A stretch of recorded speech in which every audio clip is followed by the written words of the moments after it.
Hanukkah, the Jewish Festival of Lights, begins tonight at sundown. The traditional meal includes foods fried in oil like latkes, potato pancakes. We're calling them latkes, Dave, don't worry. Award-winning restaurateur and chef Michael Schlow is here with his favorite latke recipes.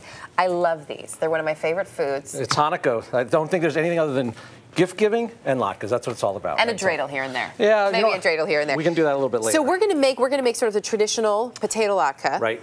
Shredded potatoes. Does it matter what kind of potato? I use Idaho potatoes. They've got a lot of starch in them. They're going to keep the potato pancake together. Okay. And I don't grate the onion like my grandmother and my mother did. Too much water. Okay. So I actually mince them.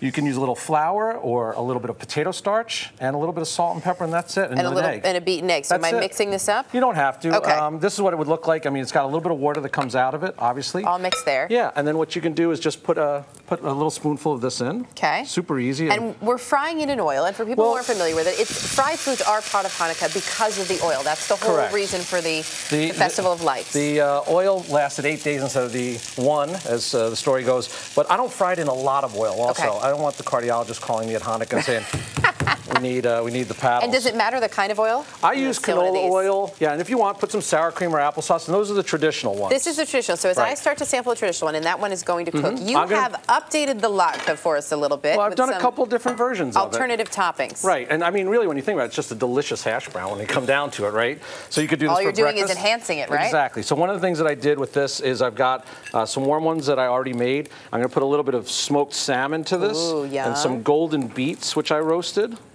And if you don't want smoked salmon, you can do, trout or something. How are they? Delicious. Good.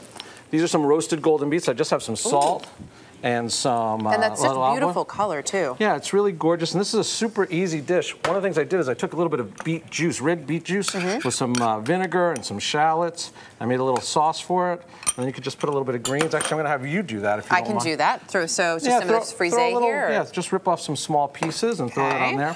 And while you're doing that, I'm going to reach right over you for 1 second. There we go. I'm going to actually use a little ring mold. If you don't have a ring mold for the next one, you can use a cookie cutter? Well, no. Cookie cutter's fine. A tuna fish can cut off, whatever you want to do. So I'll just take the potato latke, cut it into a little circle like this, and this one's going to get tuna tartare, creme fraiche, and caviar. We're getting fancy on this one. Well, this is something I actually served in my restaurant.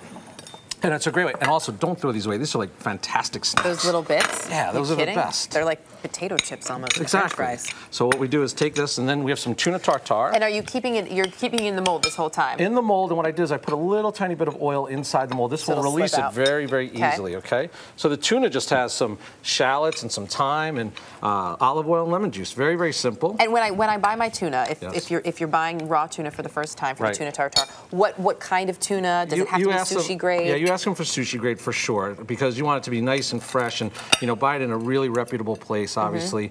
And tell them you're serving it raw. Make sure they know. Okay, so I'm going to put a little bit of creme fraiche. How's that one with the smoked salmon? Good. That's a good sign. So I'll take it from here. You just keep eating, all right? Perfect. Some scallions. And then some caviar on top. I love it. And this, if you want to be decadent, if you don't want to put caviar on, just serve it like this. Or you could do salmon tartare. But it's a nice way to do a warm potato cake with a little tuna tartare, creme fraiche, caviar, and that is such a good... I'm sorry to ruin your beautiful work here, but that's my job. That's what they're here for. They're here for you to eat and enjoy them.